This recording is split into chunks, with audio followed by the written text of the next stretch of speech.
नदिनु फुपूलाई माया गर्नु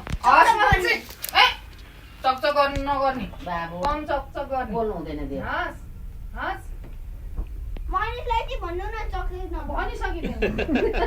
मेरो भला आएको बेलामा नगाली नगर नपिट भनिसकिनु ल भाग्य मानी हुनु गाली गरे नि माया गर्छ नि आफ्नो दादाले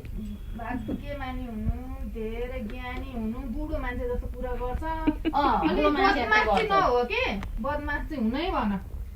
के भन्छ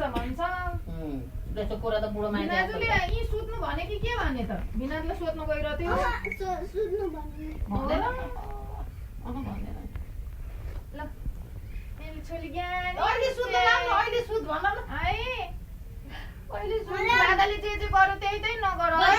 कपी नहो ज्ञानी हौ पढ्नु पर्छ ठुलो हुनुपर्छ हस् बाबु लुगा त खत्तम भयो तेरो दादा एक दिन मात्रै भयो खाइरहेको भाग्य मानी हुनु माया गर्नु आमालाई ड्याडुलाई सबैलाई निरोगी हुनु हस् ए राधे के गर्ने म त यसलाई चलाउनु हुन्न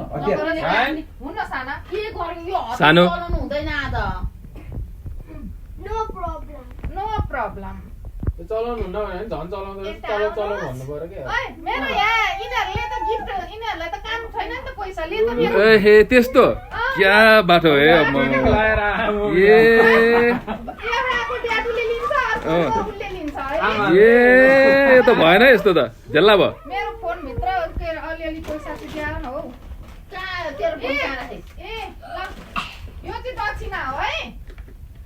मेरो तेरै हो हिजो उसको थियो नि त माय गुडनेस रिसाको मलाई